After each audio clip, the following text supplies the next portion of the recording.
सुप्रभात दोस्तों, welcome to S2 classes, Subra Saraswati classes. तो आज की क्लास में हम आप लोगों के लिए कुछ अतरंगी तरीके से क्लास 10th की मैथमेटिक्स लेकर आए हैं।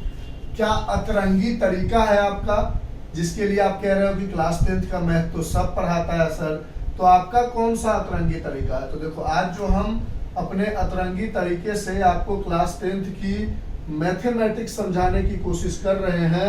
अगर उसको आप अच्छे से समझ गए तो आपको फिर कभी भी linear equation in two variable यानी क्लास 10th की मैथमेटिक्स का कौन सा चैप्टर शुरू करने जा रहे हैं? Linear equation in two variable. Linear equation in two variable का ये आप कह सकते हो ना तो पहला नंबर लेक्चर है ना तो दूसरा है। इसके अंदर हम बात करेंगे वन शॉट की बात करेंगे, और इस वन शॉट में सारी चीजें पढ़ेंगे, ऑल कॉन्सेप्ट्स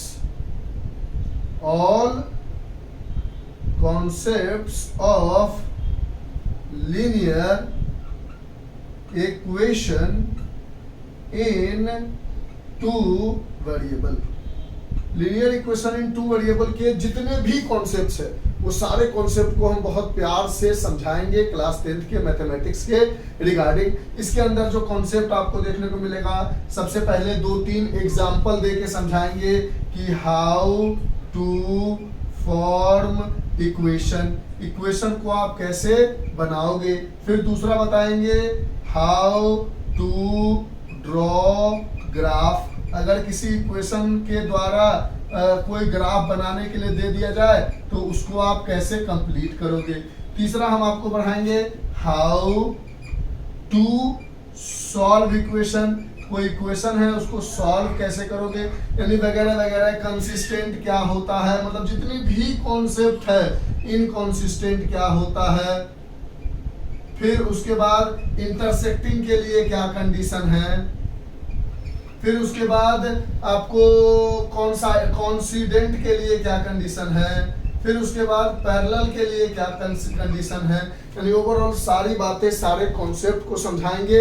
कुछ क्वेश्चंस हम अपने मन से यूज करेंगे, कुछ बुक का क्वेश्चन यूज करेंगे, और कोशिश करेंगे कि वन शॉट में linear equation in two variable पूरी समझाने की कोशिश करें। हाँ, अगर आपको लगेगा ऐसा कि सर हमें हाउ टू फॉर्म इक्वेशन, इसमें सबसे ज्यादा प्रॉब्लम होता है यूजिंग वर्ड प्रॉब्लम। जो वर्ड प्रॉब्लम दिया गया है बुक में आपके linear equation in two variable में, उस वर्ड प्रॉब्लम को देखकर एक इक्वेशन कैसे बनाया जाए, तो उसको यहाँ पर बहुत शॉर्टकट तरीके से बताएंगे। लेकिन अगर आपको सारे एनसीईआरटी के given linear equation in two variable के सारे जो वर्ड प्रॉब्लम है 3.1 से लेके 3.5 तक, क्योंकि 3.6 तो डिलीटेड है, अब देख लेना आप, तो वो सारी चीजें हम आपको बताएंगे। यानी 3 समझो मेरी बात को, हम कह रहे हैं कि इस क्लास में हम आपको linear equation in two variable one shot में बताएंगे। कुछ ही क्वेश्चन को लेकर पूरे कॉन्सेप्ट को समराइज कर देंगे कि ये पूरी चीजें है। अगर आपको इंडिविजुअली अगर चाहिए कि नहीं sir how to form equation 2-4 question से समझ में नहीं आया, एक काम करो, एनसीईआरटी के जितने क्वेश्चन हैं उन सबको लेकर बता दो, तो एक वीडियो बना देंगे जिसमें हाउ टू फॉर्म इक्वेशन, फिर सॉल्व कैसे करना है अगर उसमें प्रॉब्लम होगा तो हाउ टू फॉर्म सॉल्यूशन, इस तरह का और आपकी मदद करेंगे अब जिस तरह से बोलोगे। लेकिन इस वन शॉट में हम आपको linear equation in two variable class 10th की मैथमेटिक्स अपनी तरफ से समझाने की कोशिश करते हैं। देखिए आप कितना ले पाते हैं। तो आप लोगों का बहुत तहे दिल से स्वागत है, मोस्ट वेलकम देखने के लिए, हमें बर्दाश्त करने के लिए। ठीक है, तो हम शुरू करने जा रहे हैं linear equation in two variable. अब जहां तक आप मेरे पढ़ाने के अंदाज से ऑलरेडी वाकिफ हो कि हम सबसे पहले अगर आपसे पूछे कि आपका नाम क्या है, तो जब आप अपना नाम बताओगे तो हम आपसे पूछेंगे कि नाम का मतलब क्या है। उसी तरह हमारा चैप्टर है जिसका नाम है linear equation in two variable. तो सबसे पहले इस चैप्टर के नाम का मतलब समझेंगे, linear equation in two variable. अब यहां से अगर आप थोड़ी सी बात करो कि इस पूरे नाम का क्या मतलब है, तो इस पूरे नाम में एक टर्म हमें दिख रहा है equation.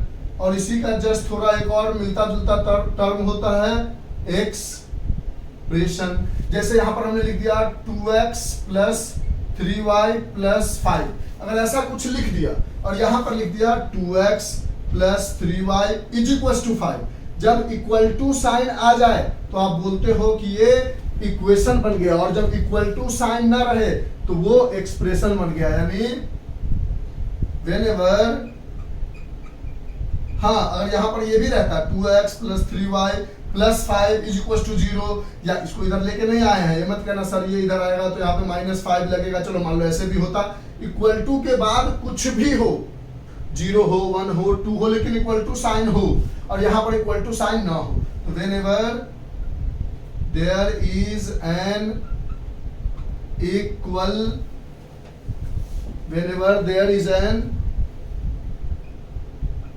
Equal to sign between,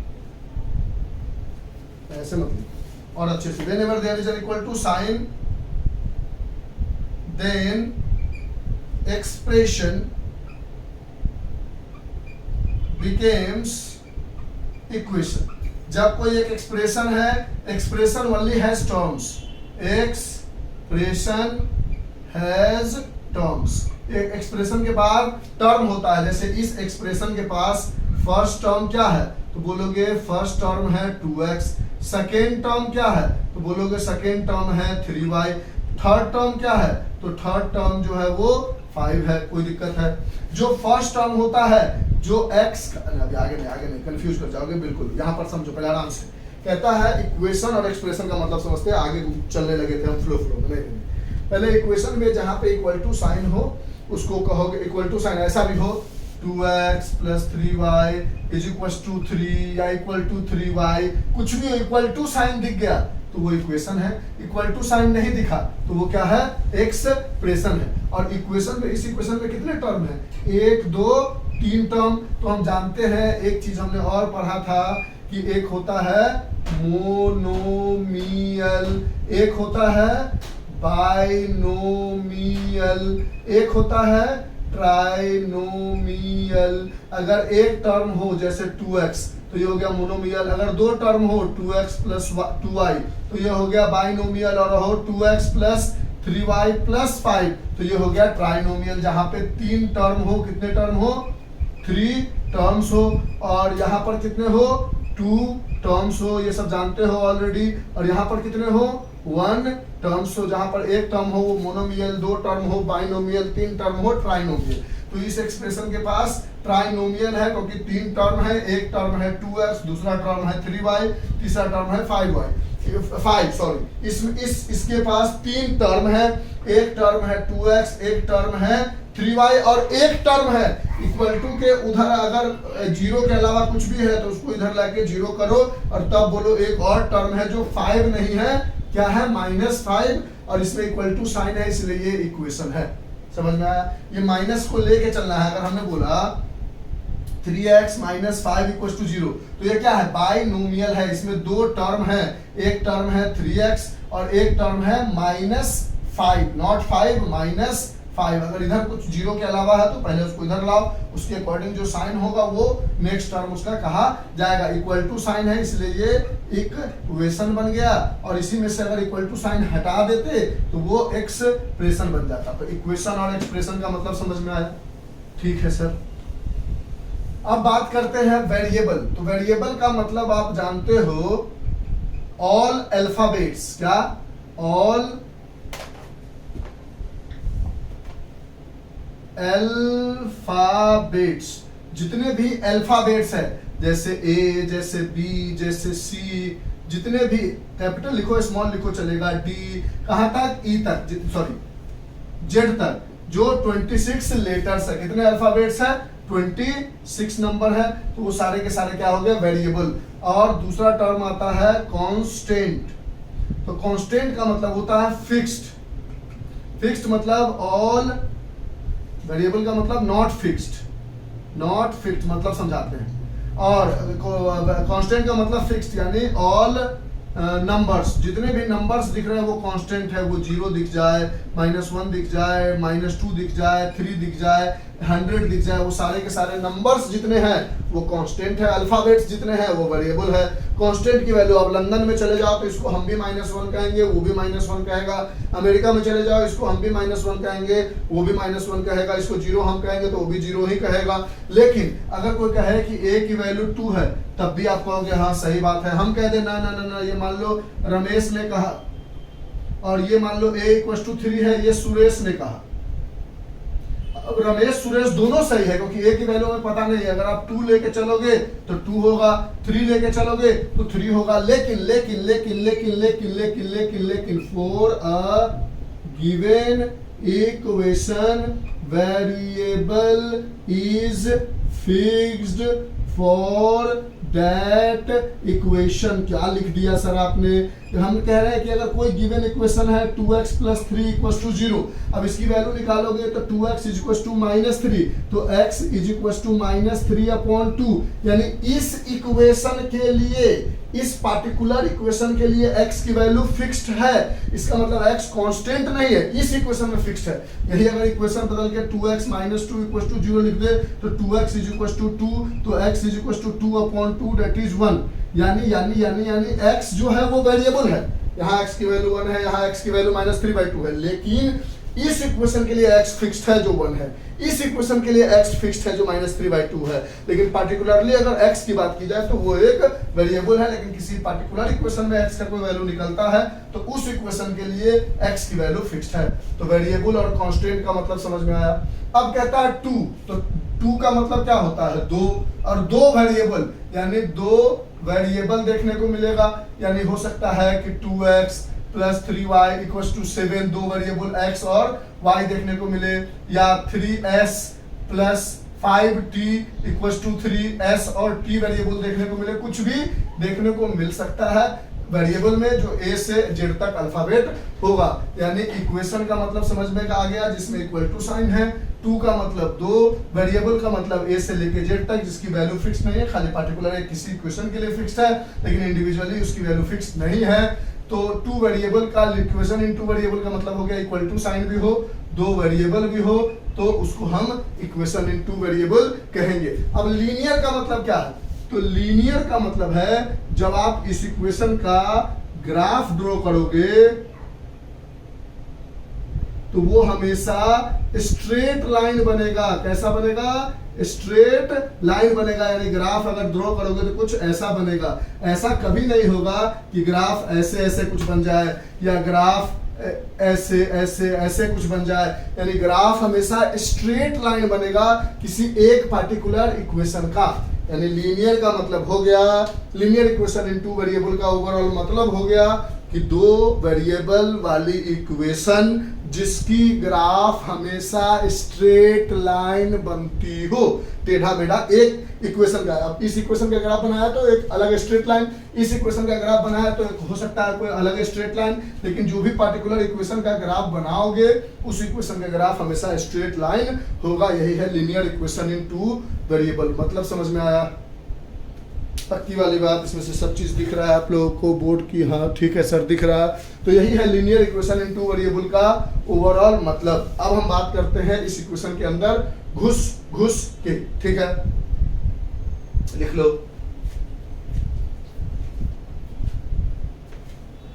तो लीनियर इक्वेशन इन 2 वेरिएबल को अगर आप मेरे साथ दोगे, अच्छे से पढ़ोगे तो हम कोशिश करेंगे पूरा समझा के जाने का।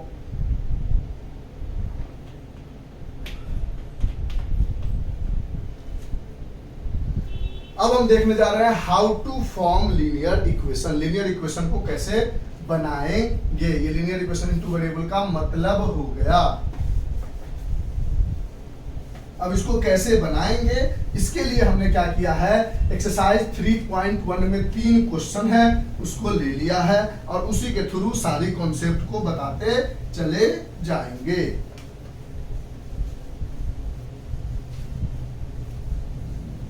और हाउ टू फॉर्म इक्वेशन जो है वो सिर्फ 3.1 के ही दिए गए क्वेश्चन पे बताएंगे।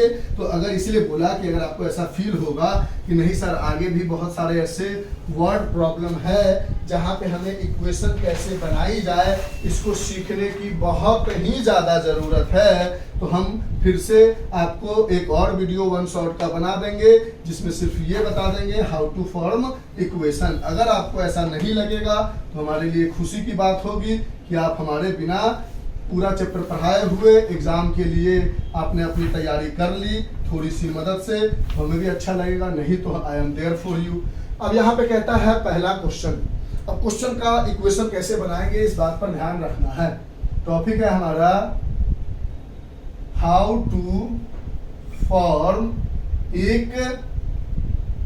Equation using word problem. जो वर्ड प्रॉब्लम हमारे पास दी गई है सर, उस वर्ड प्रॉब्लम की मदद से हमें इक्वेशन बनाने में बड़ा तकलीफ होने लगता है। कैसे बनाया जाए कुछ तो बताओ सर। तो हमने कहा कि जब भी इक्वेशन बनाना हो तो आप इस बात का ध्यान लो, whenever you will have to form equation, you will have to identify two things, two object और two substances। जैसे बताते हैं, if you have to make equation first of all using word problem. समझाते क्या कहना चाह रहे हैं। First of all try to find two persons या टू ऑब्जेक्ट्स या टू थिंग्स। मतलब जब भी आपको वर्ड प्रॉब्लम की मदद से इक्वेशन बनाना हो तो पहले दो चीज खोजो कि क्या क्या किन दो चीजों के बारे में बात हो रही है, हमेशा हो रही होगी। पहला क्वेश्चन में देखोगे तो देखोगे कि किसके बारे में, आफ्ताब टेल्स हिज डॉटर। यानी यहां से पता चला दो लोगों के बीच में बात हो रही है, एक आफ्ताब के बारे में और एक आफ्ताब्स डॉटर के बारे में। ठीक है सर, इसमें तो कोई तकलीफ है नहीं। दो ऑब्जेक्ट हमें मिल गया। कहता है we have to make an equation using word problem. First of all try to find two person. दो पर्सन है आफ्ताब और उसकी बेटी, या दो ऑब्जेक्ट है तो दो ऑब्जेक्ट, दो चीजें है तो दो चीजें। जैसे दूसरा क्वेश्चन में कहता है दो, ये पहला कहा दो चीजें फाइंड आउट कर लिया, ठीक है, आफ्ताब है और आफ्ताब की बेटी है। दूसरा क्वेश्चन कहता है the coach of a cricket team buys 3 bats and 6 balls. क्या क्या चीजें खरीद रहा है, बैट और बॉल खरीद रहा है। क्या क्या चीजें खरीद रहा है, bat and ball. Bat and ball खरीद रहा है। यानी दोनों क्वेश्चन में आपने इसमें दो नाम था तो दो नाम को खोज लिया, इसमें दो चीजें थी तो दो चीजें को खोज लिया। अब इसमें कह रहा है I was 7 times as old as you were then. उसके बाद दूसरा पॉइंट में देखो कि what the question is what about intention of question। intention of question, question किस इंटेंशन पे पूछा गया है। तो इसमें पूछा गया है आफ्ताब और उसके बेटी के एज के इंटेंशन से, यानी एज के रिगार्डिंग। तो मान लोगे लेट हिज मतलब Aftab age a present age को, किसमें प्रेजेंट और ये सब ध्यान रखो समझो। हमने बोला जब भी आपको लीनियर इक्वेशन बनाना हो तो आप पहले लीनियर इक्वेशन में ये पता करो कि दो चीजें क्या है। वो दो पर्सन है, दो चीजें हैं, दो ऑब्जेक्ट है। तो पहला वाले में आफ्ताब था, आफ्ताब की बेटी थी। दूसरे वाले में देख रहे हो आप बैट है, बॉल है। अब इसमें कह रहा है आफ्ताब की बेटी 7 साल पहले 7 गुना बड़ी थी, वो छोटा था, ये सब बातें की जा रही है। यानी हम हमेशा देखेंगे कि आगे पीछे के एज को कुछ झोल झपाटा किया गया है। तो आप मान लोगे let his present age be x. इसके प्रेजेंट एज को आप क्या मान लोगे, एक्स मान लोगे। एंड हिज या हर जो भी उसकी बेटी है उसके प्रेजेंट एज को क्या मान लोगे, वाई मान लोगे। ये दो चीजें करने आ गया, इक्वेशन बनाने आ गया। इसमें किसकी बात हो रही है, 3 bat and 6 ball for rupees. तो इसकी प्राइस मान लोगे लेट प्राइस ऑफ 1 बैट। ये ध्यान रखना है, जब प्राइस दिया जाएगा तो किसी एक चीज का प्राइस मानोगे ना, एक्स मान लोगे। और इसमें अगर किसी का प्राइस दिया जाएगा तो late the price of 1 ball भी क्या मान लोगे, वाई। यानी पहले चीज आपको आइडेंटिफाई करना है, दो अलग अलग चीजें, पर्सन कौन है, तो इसमें आफ्ताब और आफ्ताब की बेटी है, इसमें बैट है और बॉल है। इसमें क्या बात की जा रही है, तो इन दोनों के एज के बारे में कि 7 साल पहले 3 साल बाद, यानी प्रेजेंट एज मान लेते हैं, इसका प्रेजेंट एज x है, इसका प्रेजेंट एज y है। इसके बारे में क्या बात किया जा रहा है, तो इतना का इतना, इतना का इतना दाम का बात किया जा रहा है, यानी एक बैट का दाम इतना, एक बॉल का दाम इतना मान लेंगे। ये पहले मानने आना चाहिए कि किसको x मानना है और किसको y मानना है, किस बात को मानना है, एज को मानना है या प्रेजेंट एज को मानना है। ये दो चीजें करने आ गई तो आपको इक्वेशन बनाने में प्रॉब्लम नहीं होगी। अब इन दोनों इक्वेशन को बना के दिखाते हैं और ये सारी चीजों को अब हटा देते हैं यहां से।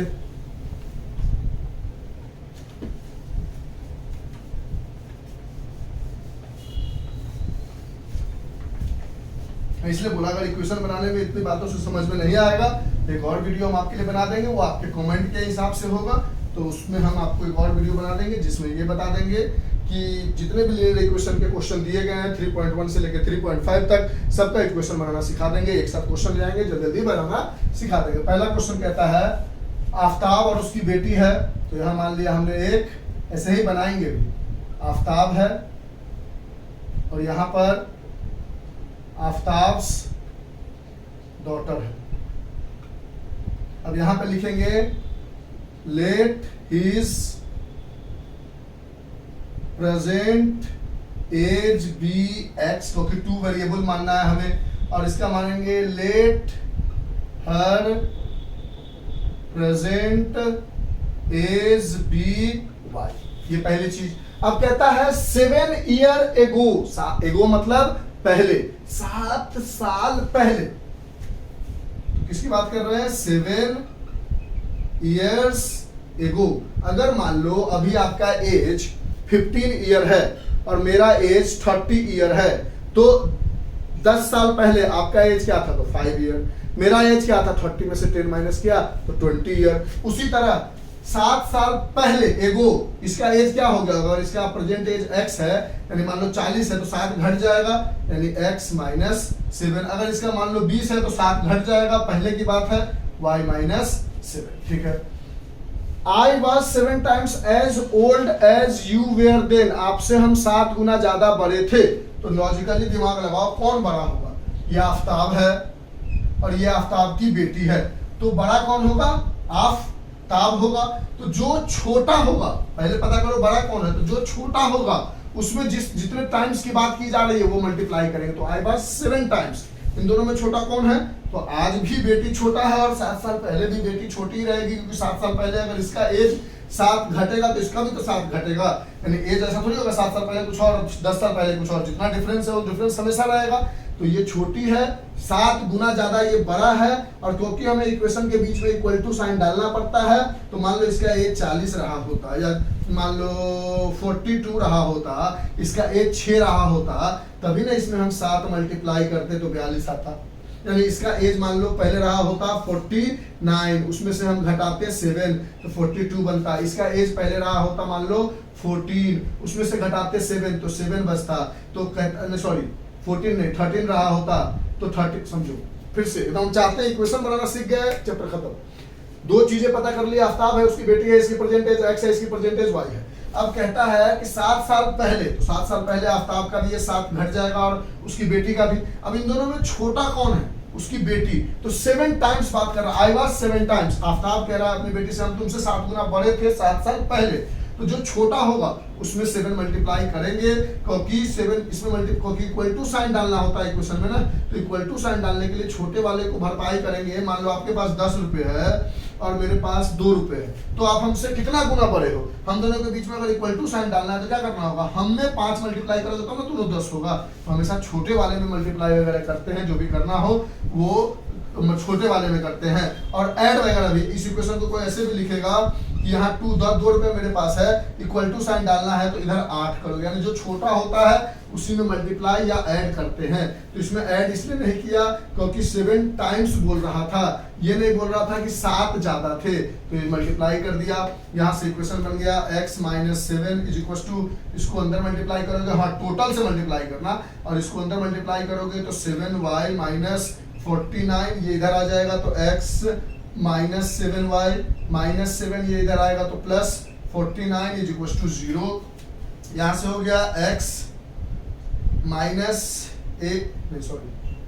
माइनस 7y प्लस, इन दोनों को हटाओगे तो 42 इक्वल टू 0। ये पहला इक्वेशन बन के आ गया। दूसरे इक्वेशन में, पहला इक्वेशन समझ में आया? हाँ सर। दूसरे इक्वेशन में कह रहा है कि ऑल्सो 3 ईयर फ्रॉम नाउ, अब कह रहा है 3 इयर्स फ्रॉम नाउ, अभी से 3 साल बाद, अभी से 3 ईयर फ्रॉम नाउ, तो अभी का एज x है, तो आफ्ताब का एज हो जाएगा x प्लस 3, उसकी बेटी का एज हो जाएगा y प्लस 3 साल बाद, अभी से 3 साल बाद, 3 ईयर फ्रॉम नाउ, अभी से 3 साल बाद, तो अभी के एज को तो x माने हैं और y माने हैं, तो इसमें 3 जुड़ जाएगा और इसमें भी 3 जुड़ जाएगा। I shall, Aftab told his daughter, I shall be 3 times as old as you were then। बड़ा कौन है? तो उसके पापा बड़े हैं आफ्ताब, तो मल्टीप्लाई किसमें करेंगे? उसके बेटी में 3, क्योंकि 3 गुना ज्यादा बड़े हैं, तभी जाके इन दोनों के बीच में इक्वल टू साइन आएगा। इक्वेशन बनाने के लिए इक्वल टू साइन की जरूरत होती है। तो x plus 3 is equal to, इसको इससे मल्टीप्लाई करोगे तो 3y प्लस इसको इससे मल्टीप्लाई करोगे तो 9, इसको इधर लेके आओगे तो x 3y इधर आएगा तो माइनस 3y प्लस 3 माइनस 9, ये इक्वेशन बन गया इक्वल टू 0 हो जाएगा। ये बन जाएगा x minus 3y minus 6 is equal to 0, और ये 2 इक्वेशन बन के आ गया हमारे पास। ऐसे ही इक्वेशन बनाते हैं बाद में, how to draw graph, how to draw, how to solve equation, वो बाद में। पहले हाउ टू फॉर्म इक्वेशन समझ में आया, उसी तरह दूसरे इक्वेशन को बना के देखते हैं। नीचे का पार्ट दिख रहा, पूरा बोर्ड कवर किया है ना, कवर है, समझ में आया। इरेज करें, दूसरे क्वेश्चन पे आते हैं। लिख लो, लिख लिया सर।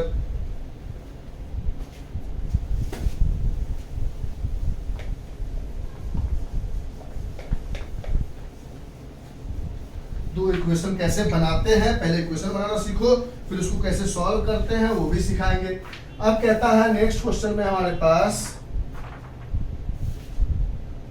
क्वेश्चन नंबर 2 में, the coach of a cricket team buys 3 bat and 6 balls, यानी 2 चीजों की बात हो रही है, एक बैट्स के बारे में और एक बॉल्स के बारे में। फॉर ₹3900, यानी जब वो 3 बैट और 6 बॉल खरीदता है तब जाके टोटल 3900 रुपीज लगता है। तो मान लेते हैं कि let the price of 1 bat be x, और इसके लिए भी let the price of 1 ball be y। अब अकॉर्डिंग टू क्वेश्चन, पहला क्वेश्चन कह रहा है जब 3 बैट खरीदते हैं, एक मार्कर का दाम 10 रुपए है, तो 3 मार्कर का दाम कितना होगा? 30 रुपीज। कैसे?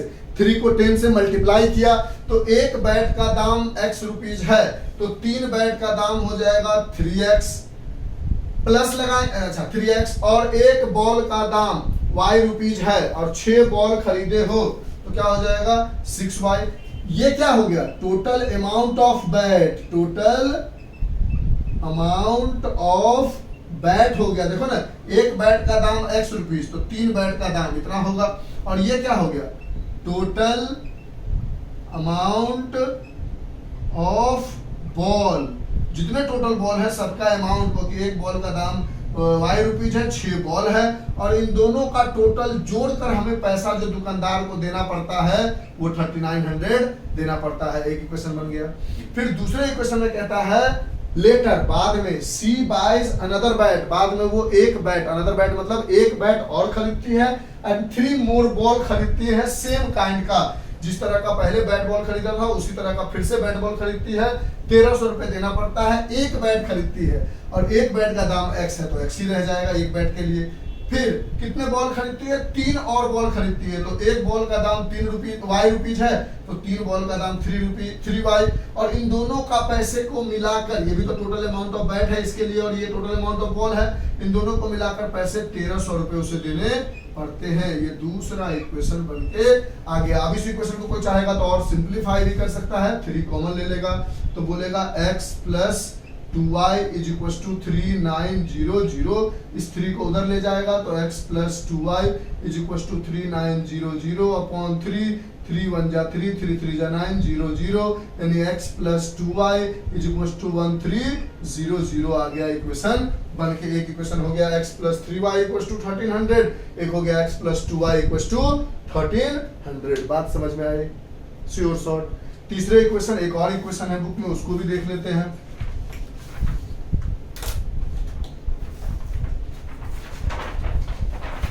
एक और इक्वेशन है हमारे पास, वो ये है,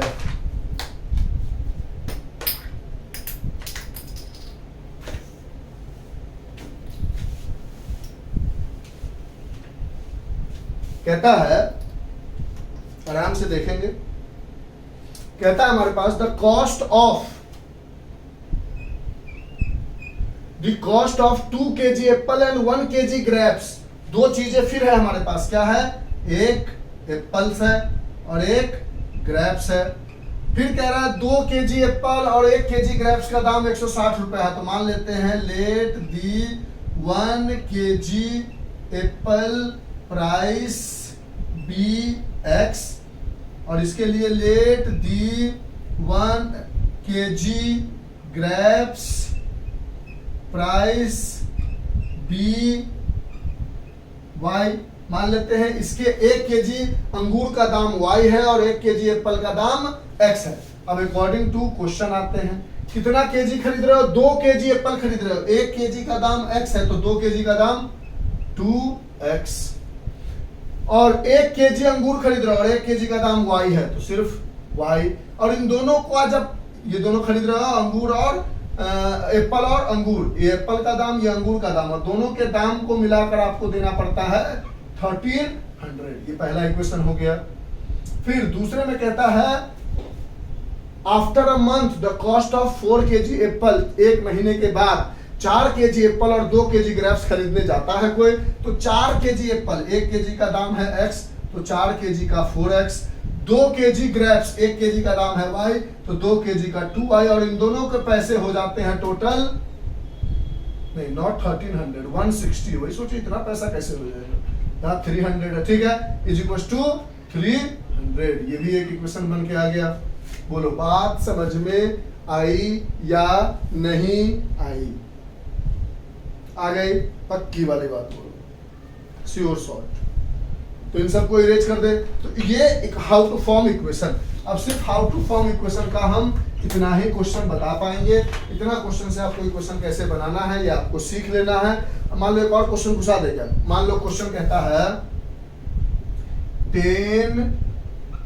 10 students of class 10th takes part in quiz competition, the number of girls is 4 more than the number of boys।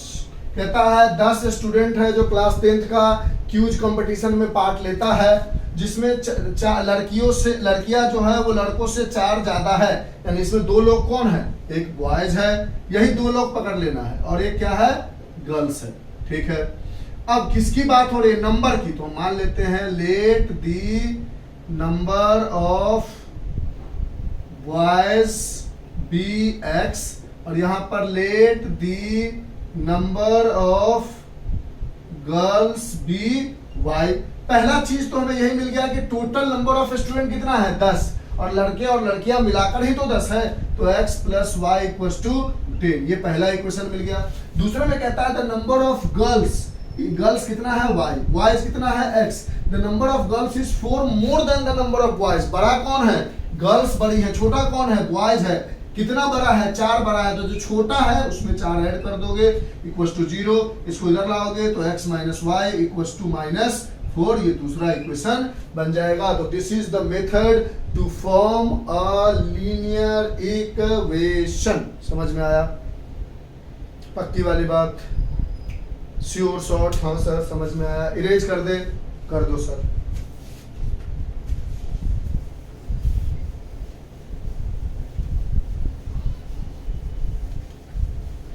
अब हम सीखने जा रहे हैं, ये हो गया हाउ टू फॉर्म इक्वेशन। मतलब एक बार में हम आपको लीनियर इक्वेशन का पूरा डाटा एंड चार्ट समझा के आप अपने से एनसीईआरटी का क्वेश्चंस बनाओ। शायद हो सकता है ये तरीका आपको बढ़िया लगे, मजा आ जाए, आपको पढ़ने में मन लगे। अब हम बात करने जा रहे हैं how to draw a graph using linear equation. Linear equation की मदद से हम ग्राफ कैसे बनाएंगे। मान लो छोटा छोटा इक्वेशन ले लेते हैं, x minus 2y is equal to 4 ले लिया, एक इक्वेशन ये हो गया। एक इक्वेशन ले लिया 2x minus y is equal to 6, ऐसा कोई इक्वेशन ले लिया। अब ग्राफ बनाना है, तो ग्राफ बनाने के लिए सबसे पहले आपको यहाँ पर एक बॉक्स बना लो और यहाँ लिख दो x, यहाँ लिख दो y, और इस इक्वेशन का 3 वैल्यू निकालो। कितना वैल्यू निकालो? 3 कम से कम, 1 2 3 वैल्यू, तब एग्जैक्ट ग्राफ बनेगा। अब अपने मन से इस इक्वेशन में मान लो, सबसे पहले आप मान लोगे लेट y इक्वल टू 0। सबसे पहला तो क्या हो जाएगा, x माइनस 2 इंटू 0 बराबर 4, ये पूरा 0 हो जाएगा, तो x बराबर 4 हो गया। यानी x की वैल्यू 4 आई जब y की वैल्यू 0 माना था। फिर मान लो let x is equal to 0, अब इस बार x को 0 मान लो, तो x को 0 माना, x को 0 माना, तो इस इक्वेशन में देखो 0 माइनस 2y इक्वल्स टू 4, ये हो जाएगा 0 minus 2y is minus 2y equals to 4, तो y equals to 4 upon minus 2, cut गया, आ गया माइनस 2, यानी y की वैल्यू आ गई माइनस 2। कोई बच्चा ये मत कहना माइनस नीचे है, वो नीचे हो ऊपर हो, माइनस एक ही चीज है, ठीक है। अब तीसरा वैल्यू कुछ भी रैंडम ले लो, ताकि ऐसा हो कि अच्छे से हमें समझ में आए। मान लो रैंडम वैल्यू हमने ले लिया, y की जगह 3 वैल्यू निकालना है, एक बार तो x 0 एक बार y 0 लेके 2 वैल्यू तो हमने निकाल ली। अब हम तीसरी वैल्यू निकालने जा रहे हैं, y बराबर 1 ले लेते हैं, तो क्या हो जाएगा x माइनस 2 इंटू 1 बराबर 4, तो x माइनस 2 बराबर 4, तो x is equal to 4 plus 2 that is 6, यानी जब y की वैल्यू 1 मानी तो x की वैल्यू 6 आई। एक ये इक्वेशन बन गया। उसी तरह इस इक्वेशन का 3 वैल्यू निकालो, कोई भी वैल्यू पुट करके, तो आप पहले यहाँ लिख दो x, यहाँ लिख दो y।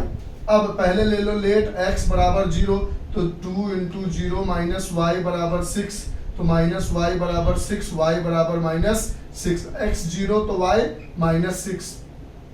अब y को 0 मान लो, लेट y बराबर 0, तो 2x माइनस 0 बराबर 6, तो 2x is equal to 6, x is equal to 6 upon 2 that is 3, तो y x की वैल्यू आ गई 3। अब एक और वैल्यू निकालना है, तो मान लेते हैं y की जगह हमने लेट y इक्वल टू 2 मान लिया, तो 2x minus 2 is equal to 6, 2x is equal to 6 plus 2, तो 2x इज इक्वल टू 8, तो x is equal to 8 upon 2 that is 4। तो y की वैल्यू जब हमने 2 मानी थी, तो x की वैल्यू क्या आई, 4 आई। अब इन दोनों इक्वेशन में पहला जब हमने y की वैल्यू 0 ली, तो x की वैल्यू 4 आई, x की वैल्यू 0 ली, y की वैल्यू माइनस 2 आई, y की वैल्यू 1 ली, x की वैल्यू 6 आई।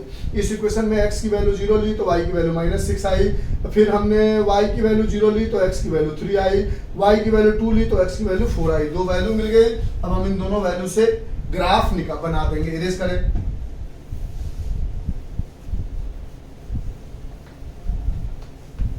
अब इन दोनों वैल्यू से हम ग्राफ बनाएंगे, तो यहां पर हम एक ग्राफ ड्रॉ कर लेंगे।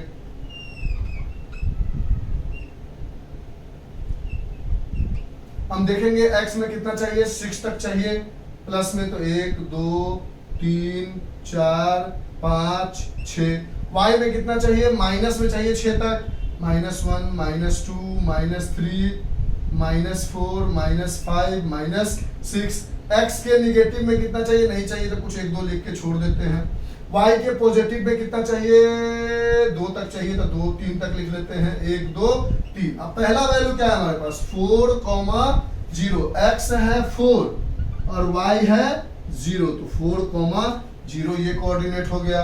फिर दूसरा क्या है, 0, -2, सॉरी 4, ठीक है, 0, -2 है y और x है 0, ये वाला पॉइंट हो गया, 0, -2। तीसरा है 6, 1, यानी x है 6, y है 1, x है 6, y है 1, 6, 1। अब इन तीनों पॉइंट को लेकर इन तीनों पॉइंट को लेकर एक स्ट्रेट लाइन ड्रॉ कर लेंगे, क्योंकि हमें पता है ये linear equation in two variable का इक्वेशन है, तो ग्राफ स्ट्रेट लाइन बनेगा। और ये ग्राफ किसका बन गया, x minus 2y is equal to 4 का। दूसरे का ग्राफ बनाएंगे तो पहला ही वैल्यू है हमारा, जब x 0 है तो y माइनस 6 है, यानी ये वाला पॉइंट है 0, माइनस 6। फिर x 3 है तो y 0 है, यानी ये वाला पॉइंट है, जब x 3 है तो y 0 है। फिर x 4 है तो y 2 है, x 4 है तो y 2 है, ये 4, 2 का है। अब इस तीनों पॉइंट को लेकर हमें ग्राफ बनाना है। इस तीनों पॉइंट को पकड़ा हमने, इस तीनों पॉइंट को पकड़ा हमने और ग्राफ ड्रॉ कर लिया। अब यहाँ पर एक ग्राफ हो गया, ये ग्राफ किसका हो गया, 2x minus y equal to 6 का ग्राफ। अब इसमें कह सकता है कि write down the coordinate of the triangle form, तो जो ट्रायंगल बना है उस ट्रायंगल का कोऑर्डिनेट लिखो। तो देखो दोनों लाइन को मिलाकर ट्रायंगल कहाँ बना है, यही तो बना है, दोनों लाइन को मिलाकर ट्रायंगल यही तो बना है। मान लो ये ट्रायंगल ए है, बी है, सी है। अब देखो ए का कोऑर्डिनेट क्या है, तो ये पॉइंट कितना होगा, तो यहाँ पर कुछ ग्राफ में देख लोगे कुछ रहा होगा, यहाँ पर कुछ रहा होगा, तो ए का पॉइंट ग्राफ के अकॉर्डिंग लिख लोगे। बी का पॉइंट लिखने में प्रॉब्लम नहीं होगा क्योंकि ऑलरेडी पता है बी का पॉइंट 4, 0 है। सी का पॉइंट क्या होगा, तो सी का पॉइंट ऑलरेडी पता है आपको 3, 0 है, तो ए 3, 0 है, 3, 0 है, 3, 0 है। तो इससे आपको पता चल गया कि ए का तो ग्राफ के अकॉर्डिंग देख लोगे, यहाँ पर कितनी वैल्यू आ रही है उतना देखने आता होगा आपको। तो यानी दोनों लाइन से मिलने वाला ट्रायंगल ये बन रहा है यहाँ तक, ये जो रीजन हो गया वो ट्रायंगल हो गया, दोनों लाइन से बनने वाला, दोनों लाइन का इक्वेशन बना लिया। अब आपसे अगर कोई बोल देगा कि एरिया ऑफ ट्रायंगल बताओ, क्या बोल देगा, एरिया, पहले तो कोऑर्डिनेट ऑफ ट्रायंगल पूछ लेगा, area of triangle A B C पूछ लेगा। तो या तो आप कोऑर्डिनेट ज्योमेट्री का फार्मूला यूज करके बना सकते हो जो कि डिलीटेड है, वो यूज नहीं करना चाहते हो, तो इस ट्रायंगल में एक बेस एक हाइट ऐसा ट्रायंगल बनेगा कि जिसमें आपको हमेशा फार्मूला लगेगा 1/2 इंटू बेस इंटू हाइट। जो दो सीधी लाइन होगी उसको बेस हाइट ले लोगे, एक लाइन हमेशा ऐसे आएगी ट्रायंगल की, इसमें ऐसी नहीं आई है तो नहीं पूछा जाएगा एरिया ऑफ ट्रायंगल, ऐसा ही आएगा जिसमें राइट एंगल ट्रायंगल जैसा बन रहा होगा, जहां बेस और हाइट लेने में दिक्कत नहीं होगा। जैसे मान लो इसी ट्रायंगल का एरिया निकालना है, या कोई भी ट्रायंगल ऐसे बन रहा है, तो ये वाला पोर्शन अगर ट्रायंगल ऐसे बन रहा है तो ये यहाँ से लेकर यहाँ तक की जो वैल्यू होगी, मान लो ये 3, 0 है और ये 4, 0 है, तो इन दोनों के बीच में जो दूरी कितनी है, 1 का, 3 से 4 तक पहुंचने का, और ये वाली पोर्शन हाइट हो जाएगी। तो मान लो ये पॉइंट 2, 0 है और ये पॉइंट 4, 2 है, तो आप बोलोगे ये वाली लाइन चाहिए, यानी y एक्सिस वाली लाइन चाहिए, ये 0 है ये 2 है, यानी यहाँ से यहाँ तक की दूरी 2 है, तो base 1 height 2 1/2 into base into height लगा लोगे। वैसे ज्यादातर area of triangle class 10th में नहीं पूछता है, वर्टेक्स पूछ लेता है। आई बात समझ में। तो इसमें हमने सीखा हाउ टू फॉर्म, पहले तो linear equation in two variable क्या होता है वो सीखा, फिर सीखा हमने how to form equation using word problem, फिर हमने सीखा how to draw an equation using graph, मतलब how to draw the linear equation on graph, graph पे कैसे ड्रॉ करते हैं लीनियर इक्वेशन को। अब कहेगा नेक्स्ट टॉपिक में, इसको इरेज करें, पक्की वाली बात। अब नेक्स्ट टॉपिक में कहेगा कि ग्राफ मत बना, अब आपको नेक्स्ट टॉपिक आ जाएगा, उसमें कहेगा कि ग्राफ मत बनाओ, ये करो कि बिना ग्राफ बनाए बताए हुए बताओ कि इक्वेशन की कैरेक्टरिस्टिक्स क्या होगी, विदाउट, नेक्स्ट टॉपिक में आ जाएगा, without drawing graph find out the characteristics of an equation। बिना ग्राफ बनाए हुए इक्वेशन की कैरेक्टरिस्टिक्स जरा समझाओ हमें। तो आप बोलोगे कि मान लो कोई भी इक्वेशन, यही इक्वेशन है x minus 2y equal to 4, और एक इक्वेशन है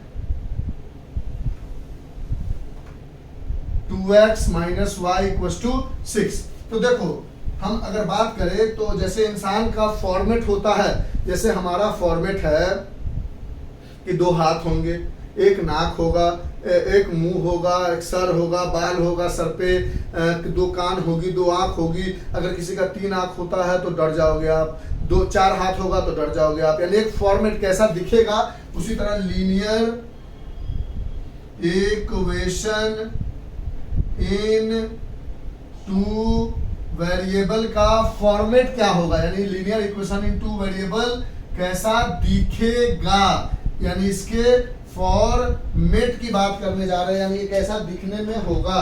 तो ये दिखने में होगा ax plus b y plus c equal to 0, यानी जो a होगा वो कोफिशिएंट ऑफ x होगा, जो b होगा वो कोएफिशिएंट ऑफ y होगा, जो c होगा वो कांस्टेंट टर्म होगा। मतलब अगर कहीं इक्वेशन है x बराबर 3 तो x का कोएफिशिएंट क्या है 1 है, तो a की वैल्यू कैपिटल A बोलो या स्मॉल a बोलो, a की वैल्यू 1 हो गई। अब b की वैल्यू कोई बोलेगा तो बोलोगे इसमें y है, नहीं है तो b की वैल्यू 0 है। c की वैल्यू कोई पूछेगा तो बोलोगे इस इक्वेशन में c की वैल्यू निकालने के लिए पहले इक्वल टू में 0 लाना पड़ेगा, तो c की वैल्यू -3 आ जाएगी। कोई बोले x plus y -3 equal to 0, 2x plus y -3 equal to 0, तो आप बोलोगे a की वैल्यू 2 है, b की वैल्यू 1 है, y तो है लेकिन उसके आगे कुछ नहीं है मतलब 1 है, और c की वैल्यू -3 है। उसी तरह अगर इस इक्वेशन में कोई बोले a की वैल्यू क्या है तो बोलोगे 1 है, कोई बोले b की वैल्यू क्या है तो बोलोगे -2 है, कोई बोले c की वैल्यू क्या है तो इसको इधर लाओगे तो क्या बन जाएगा -4 है। इसमें अगर कोई बोले a की वैल्यू क्या है तो बोलोगे 2 है, b की वैल्यू क्या है तो -1 है, c की वैल्यू क्या है तो -6 है, क्योंकि इसको इधर लाओगे तो -6 हो जाएगा। नीचे वाला इरेज करें।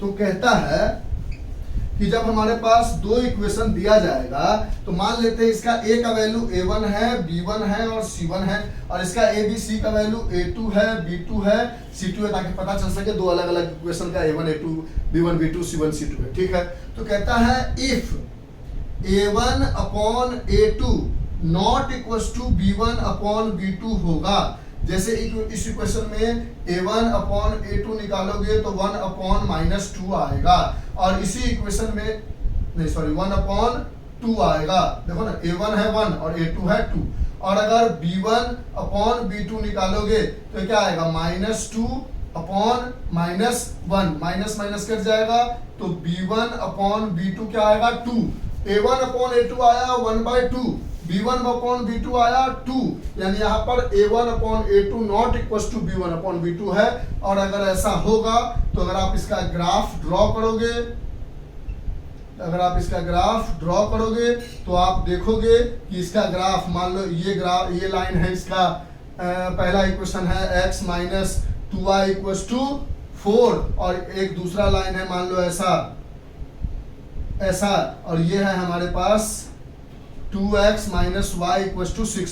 जैसे इसी इक्वेशन का ग्राफ हमने अभी बनाया था तो एक ऐसा जा रहा था और एक कुछ ऐसा जा रहा था। तो कहता है ये ग्राफ जब भी बनेगा जिसमें a1 upon a2 not equal to b1 upon b2 होगा, तो वो दोनों लाइन, मान लो ये एक लाइन का ग्राफ था, ये एक लाइन का ग्राफ था, तो दोनों लाइन आपस में कैसे होंगे, इंटरसेक्टिंग होंगे, इंटरसेक्ट करेंगे बिना ग्राफ बनाए। ग्राफ बना के देखो, पीछे वाला पलट के देखो, जो लिखा है उसमें एक जगह दोनों टच कर रहे थे, तो इसलिए इसका जो ग्राफ ड्रॉ करोगे बिना बनाए हुए आप कह सकते हो कैसा ग्राफ बनेगा, इंटरसेक्टिंग ग्राफ बनेगा। इंटरसेक्टिंग ग्राफ का मतलब है दो लाइन का ग्राफ आपस में किसी एक जगह पे कहीं ना कहीं इंटरसेक्ट करेगा, और जब भी इंटरसेक्टिंग ग्राफ बनेगा तो इसका only one solution in common होगा।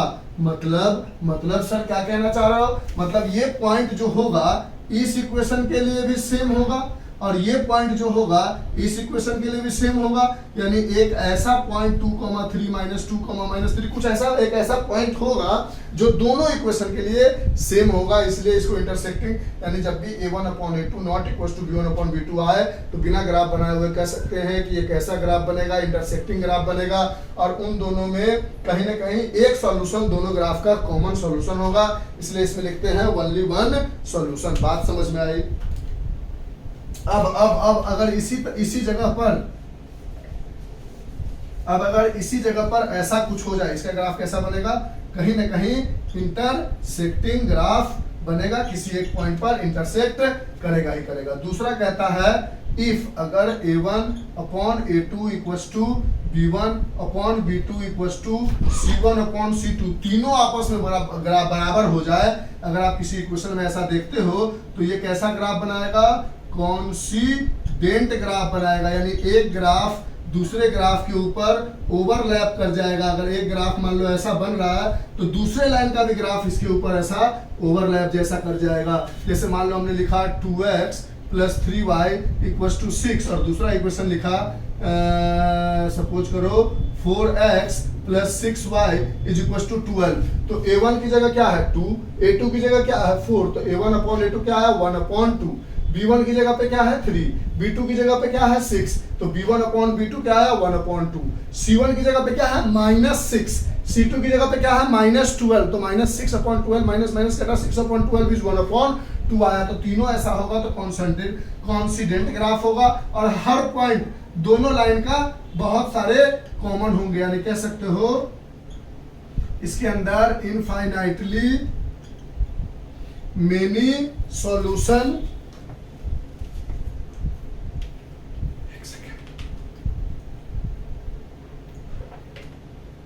Infinitely many solution in common, यानी दोनों इक्वेशन के बीच में बहुत सारे कॉमन सॉल्यूशन होंगे।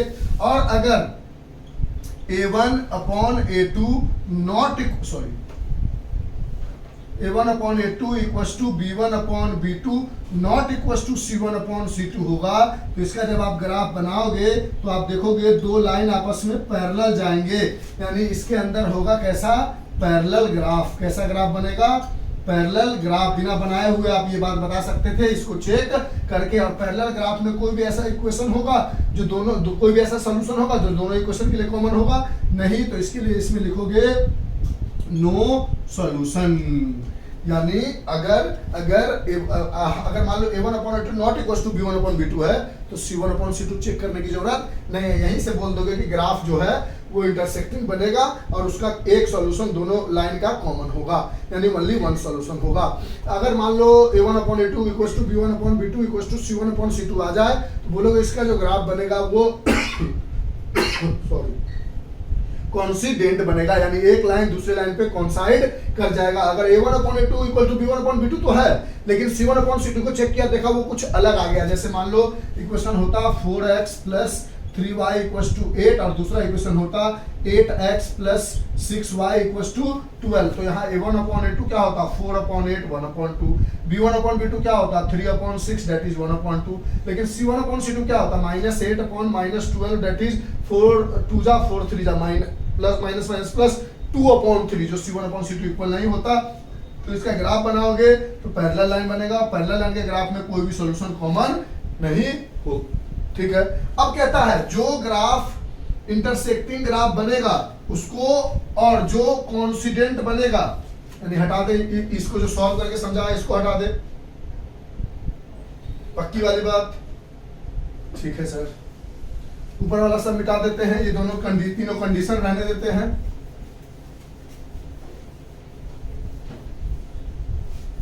अब कहता है कि अगर वो कॉन्सिडेंट हो रहा है या इंटरसेक्टिंग हो रहा है, यानी वो कंसिस्टेंट भी होगा।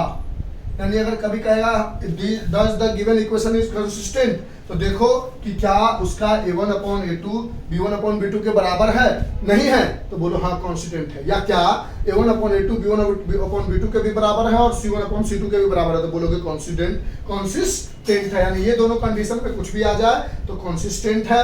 लेकिन अगर ये वाला कंडीशन आ जाए तो बोलोगे ये इक्वेशन कैसा है, इनकॉन्सिस्टेंट है। ये बात समझ में आई। तीसरी चीज कहता है कि सिर्फ यही कंडीशन होगा, whenever we will get this condition then we are going to solve the linear equation, otherwise no need to solve.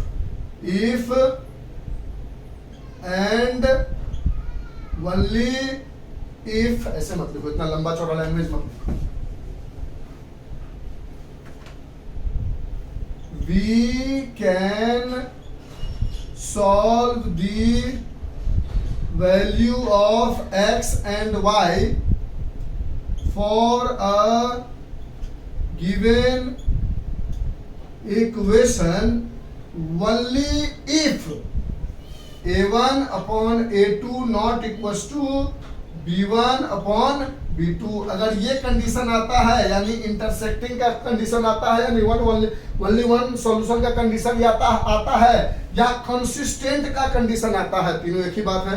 अगर ऐसा कंडीशन आता है तभी इक्वेशन को सॉल्व करेंगे, नहीं तो अगर ऐसा कंडीशन आता है तो आप विदाउट सॉल्विंग द इक्वेशन लिख दोगे, विदाउट सॉल्विंग दी इक्वेशन को सॉल्व नहीं करोगे और डायरेक्ट आंसर में ये लिखाओगे इनफाइनाइटली मेनी सॉल्यूशन। अगर आप सॉल्व करने की कोशिश भी करोगे तो सॉल्व होगा नहीं, और इस इक्वेशन को भी सॉल्व नहीं करोगे, विदाउट सॉल्विंग दी इक्वेशन आप आंसर में लिख दोगे नो सॉल्यूशन। समझ में आई बात? यानी अगर इक्वेशन कोई भी इक्वेशन सॉल्व करने के लिए दिया जाए तो पहले चेक कर लो कि ये वाला कंडीशन है या नहीं। अगर ये वाला कंडीशन होगा तो उसको सॉल्व करके एक्स और वाई की वैल्यू निकालोगे, और कैसे निकालेंगे उसी को भी बताएंगे। और अगर ऐसा कंडीशन नहीं है, ये कंडीशन है, तो बिना सॉल्व किए हुए लिख दो आंसर में इनफाइनाइटली मेनी सॉल्यूशन, और ये वाला कंडीशन है तो बिना सॉल्व किए हुए आंसर में लिख दो नो सॉल्यूशन। अब आता है last topic, that is how to solve the linear equation. Linear equation में एक्स और वाई की वैल्यू कैसे सॉल्व करें, इसको लिख लो।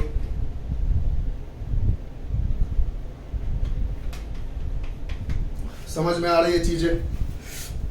हाँ 56 मिनट भी हुआ है। अब हम आपको 15-20 मिनट में और इसको समझाते हुए टॉपिक को करेंगे खत्म। और देखो कैसा लगता है। इस तरीके से अगर आपको समझ में आएगा ना तो हम आपके बोर्ड क्या प्री बोर्ड तक इस तरीके से ही हम आपको सारे चैप्टर पढ़ा देंगे। हमारे लिए भी आसान होगा, पूरा चैप्टर का ओवरव्यू भी हो जाएगा आपको, और बचे हुए आप क्वेश्चंस बना लोगे। अगर आपको नहीं ये तरीका सटीक लगेगा तो आप हमें बताओगे, हम आपको फिर line by line exercise by exercise समझा देंगे। हम चाहते हैं कि ऐसे पढ़ लो और एक्सरसाइज का क्वेश्चन खुद करने की कोशिश करो। अब हम आते हैं लास्ट टॉपिक हमारा आज के क्लास का, how to solve the given linear equation. कोई भी लीनियर इक्वेशन अगर गिवन है तो उसको कैसे सॉल्व करेंगे। तो इसके लिए एक मेथड है हमारे पास, सब्स्टिट्यूशन मेथड। दूसरा मेथड है मेरे पास एलिमिनेशन मेथड, और तीसरा मेथड है मेरे पास जो क्लास 10th लेवल तक है, वो है क्रॉस मल्टीप्लिकेशन मेथड। और इन तीनों मेथड में से ये मेथड क्या है, डिलीटेड है, यानी इस मेथड से हमें क्वेश्चन नहीं बनाना है। ये किस साल के लिए डिलीटेड है, डिलीटेड फॉर 2022 में जो बच्चे 10th में हैं और 2023 में बोर्ड का एग्जाम देंगे, तो ये मेथड डिलीटेड है। हम आपको सब्स्टिट्यूशन और एलिमिनेशन मेथड को कैसे अप्लाई करते हैं उसको एक क्वेश्चन में बना के समझा देते हैं। जैसे मान लो पहला हम इधर लेते हैं सब्स्टिट्यूशन मेथड, और एक लेते हैं एलिमिनेशन मेथड, और एक और चीज समझाएंगे जो कुछ अलग है क्रॉस मल्टीप्लिकेशन में, लेकिन उसके लिए जगह छोड़ देते हैं। मान लो इक्वेशन है x minus 2y is equal to 4, और एक इक्वेशन है 2x minus 3y equal to 5। तो देखो सब्स्टिट्यूशन मेथड में क्या करना है, कोई भी एक इक्वेशन पकड़ लो, इसको जैसे पकड़ा, अब यहां से लिखो x minus 2y equal to 4। कोशिश करो x बराबर सब चीज लिख देते हो, यहां लिख दो x बराबर 4 प्लस 2y। अब x बराबर कुछ मिल गया, अब जिस इक्वेशन से x बराबर निकाला है उस इक्वेशन को छोड़ो, जो बच गया है उसमें x की वैल्यू पुट कर दो। तो 2 इंटू एक्स की जगह 4 plus 2y minus 3y is equal to 5। देखो x की जगह डाल दिया 4 प्लस 2y, फिर माइनस 3y था लिख दिया, 5 की जगह 5 लिख दिया। अब इस 2 को इससे मल्टीप्लाई करोगे, इस 2 को इससे मल्टीप्लाई करोगे तो क्या मिलेगा, 8 plus 4y minus 3y is equal to 5। ये दोनों घट के आ जाएगा क्या, y। 8 को उधर ले जाओ तो 5 माइनस 8, तो y की वैल्यू क्या आ गई, माइनस 3, y की वैल्यू मिल गई। अब इसमें y की वैल्यू पुट कर दो तो x is equal to 4 plus 2 into -3 that is 4 -6। तो सॉरी x की वैल्यू y की वैल्यू पुट किया तो x की वैल्यू निकलेगी -2, यानी x की वैल्यू आई -2, y की वैल्यू आई -3। अगर एलिमिनेशन होता suppose 2x plus 3y equals to 5 और यहाँ हो जाता सपोज कर लो 6x plus 4y is equals to 7। ठीक, तो एलिमिनेशन मेथड में किसी एक को सेम करने की कोशिश करो। कोई बच्चा कहेगा यहाँ 2x है, यहाँ 6y है, तो ऐसा करो कि इसको भी 6 बनाने की कोशिश करो, या इन दोनों में से इसको भी 12 इसको भी 12 बनाओ, तो आसान हमारे लिए, समझ रहे हो ना। इस एलिमिनेशन में क्या करना होता है, किसी एक इक्वेशन से x की वैल्यू निकालो और उस x की वैल्यू दूसरे इक्वेशन में पुट करो तो y की वैल्यू निकल जाती है। जो y की वैल्यू आती है वो x की वैल्यू निकाल लेते हैं यहाँ पुट करके। एलिमिनेशन में कहता है या तो दोनों में से किसी एक x को सेम करो। मान लो पहले केस में हम सेम किसको करते हैं, सेम करते हैं x को, तो क्या करोगे x को, दोनों केस में समझा देते हैं। तो क्या करोगे, इस इक्वेशन में मान लो ये पहला इक्वेशन है, ये दूसरा इक्वेशन है, तो पहले इक्वेशन में आप 3 मल्टीप्लाई करोगे तो क्या बन जाएगा, इस पूरे इक्वेशन में क्या मल्टीप्लाई करोगे 3, तो बन जाएगा 6 सॉरी 6x प्लस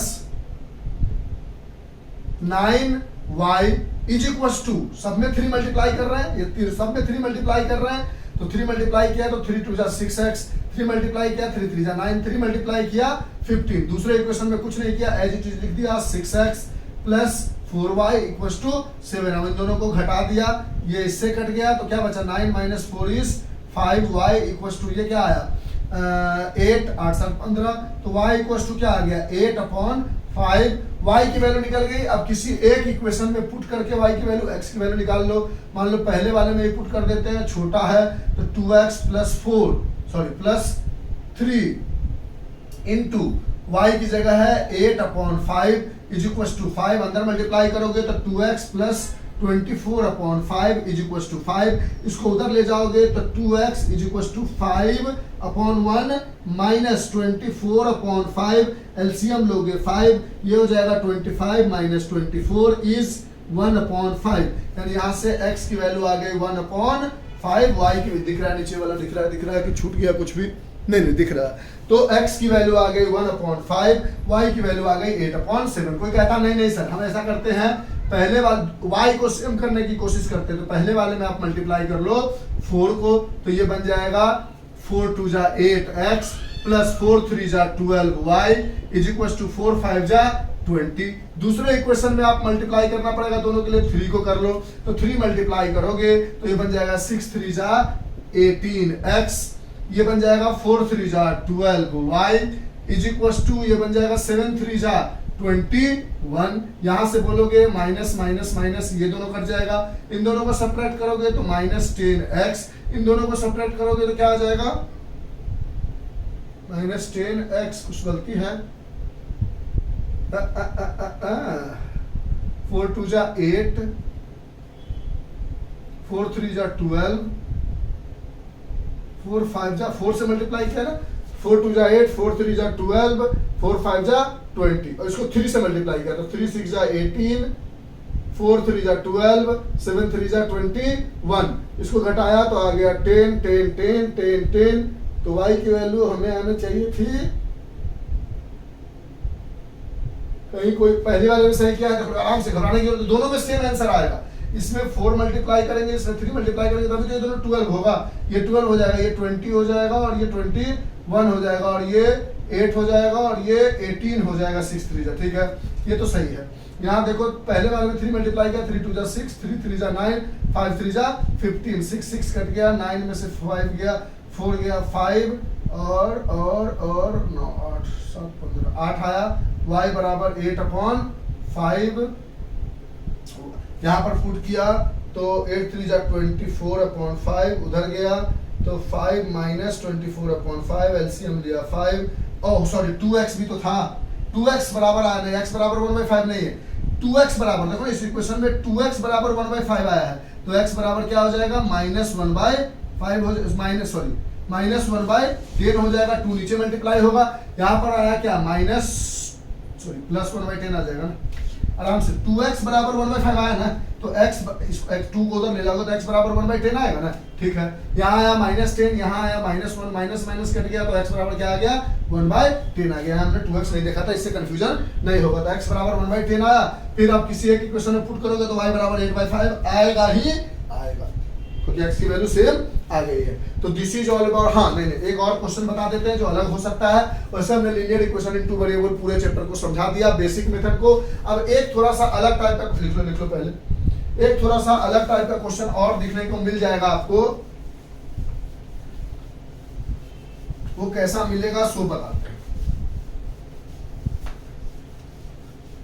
मान लो यहां दे देगा 46x plus 54y is equal to, मान लो यहां दे देगा सपोज करो 32, और यहां दे देगा 54x plus 46y is equal to, मान लो यहां दे देता है 78, ऐसा कुछ दे देगा, 68 दे देता है मान लो। ठीक है, अब ऐसे इक्वेशन को कैसे सॉल्व करें, इतना बड़ा बड़ा में एलिमिनेशन भी करने में दिक्कत है, सब्स्टिट्यूशन करने में भी दिक्कत है, सेम करने में। इसको अगर इन दोनों को सेम करना चाहे तो इसमें 54 मल्टीप्लाई करना होगा, इसमें 46 बड़ा दिक्कत है। तो जब भी ऐसा आए जिसमें यहाँ जो x लगा है वो इसके यहाँ y पर हो, और यहाँ जो y पर लगा है वो इसके यहाँ x पर हो, तो इन दोनों इक्वेशन को पहले एक बार में जोड़ो। तो जोड़ोगे तो क्या मिलेगा, इन दोनों को जोड़ोगे 6 4 10, 5 4 9 1 10, 100x, और ये आ जाएगा plus 100y is equal to 100। यहाँ से 100 कॉमन लोगे तो x plus y equal to 100, तो x plus y equal to 1 आ जाएगा 100 डिवाइड होके। और इस इक्वेशन को एक बार दोनों को माइनस करो, तो माइनस करोगे तो क्या आएगा, दिस माइनस दिस, यानी समथिंग माइनस में आएगा। 14 माइनस 6, 9 6 15, 8 6 14, 8 माइनस 8x, इसको माइनस करोगे तो ये क्या आ जाएगा, प्लस में 8y इज इक्वल टू, इसको माइनस करोगे तो 8 में से 2 गया, यह माइनस समझ रहे हो ना। देखो इन दोनों को माइनस किए तो 50 46 47 48 49 50 51 52 53 54 8 आएगा, तो यानी माइनस 8x यहाँ आएगा क्योंकि बड़े वाले के आगे माइनस लगा हुआ है, यहाँ पर प्लस आएगा क्योंकि बड़े वाले के आगे प्लस लगा हुआ है। इज इक्वल टू इन दोनों को घटाओगे तो 8 में से 2 गया 6, और 6 में से 3 गया 3, लेकिन माइनस के साथ आएगा। यहाँ से आप अगर चाहो तो माइनस 8 कॉमन ले लोगे तो x प्लस में बदल जाएगा, और ये प्लस माइनस में y is equal to minus 36, ये माइनस माइनस कर जाएगा, 8 1 जा 8 4 जा 32 नहीं कटेगा, तो x minus y equal to 36 upon 8 आ जाएगा। अब इन दोनों को और इन दोनों इक्वेशन को सॉल्व करोगे, किससे सॉल्व करोगे, तो मान लो अगर एलिमिनेशन से करते हो तो x प्लस वाई बराबर 1 लिखोगे, x माइनस वाई बराबर 36 अपॉन 8 लिखोगे।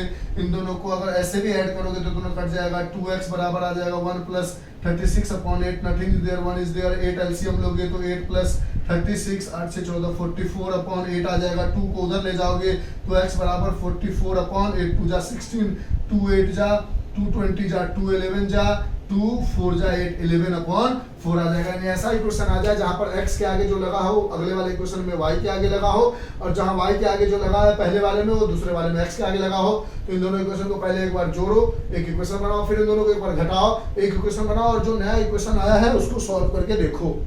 ठीक है, तो इस तरह से हमने कोशिश की है कि linear equation in two variable का एक पूरा सारांश आपको अच्छे से देकर समझाकर बताने की। अगर आपको समझ में आया है तो बताओ, इस तरीके से हम आपको बहुत जल्द पूरी मैथमेटिक्स कंप्लीट कर देंगे। हाँ, अगर आपको लगेगा कि नहीं सर हर चैप्टर का क्वेश्चन भी बना के समझा दो, तो एक इंडिविजुअल वीडियो 2 घंटे के अंदर हम पूरी कोशिश करेंगे जल्दी जल्दी में कि ऐसी एक वीडियो बनाए जिसमें सारे चैप्टर के क्वेश्चन के इक्वेशन कैसे बनाना है वो लिख के दिखा दे। फिर अगर आपको सॉल्यूशन करने में दिक्कत होगा तो एक और वीडियो बनाएंगे जिसमें सिर्फ सॉल्यूशन करके दिखाएंगे, या फिर एक ही वीडियो में इक्वेशन और सॉल्यूशन करके दोनों दिखा देंगे, लेकिन वो 2 घंटे के अंदर। आप बताना अपने रिक्वायरमेंट के हिसाब से। वैसे हमने आपको एक ओवरऑल जानकारी दे दी linear equation in two variable का। तो आज के लिए इतना ही। हमें लगता है कि आपको चीजें अच्छे से समझ में आई होगी। अगर आई होगी तो एक छोटा सा कमेंट। आज के लिए इतना ही। Bye, have a nice day, enjoy, take care, stay home and stay safe. Bye. Thank you sir, ये तरीका तो हमें बहुत अच्छा लगा। रे थैंक यू।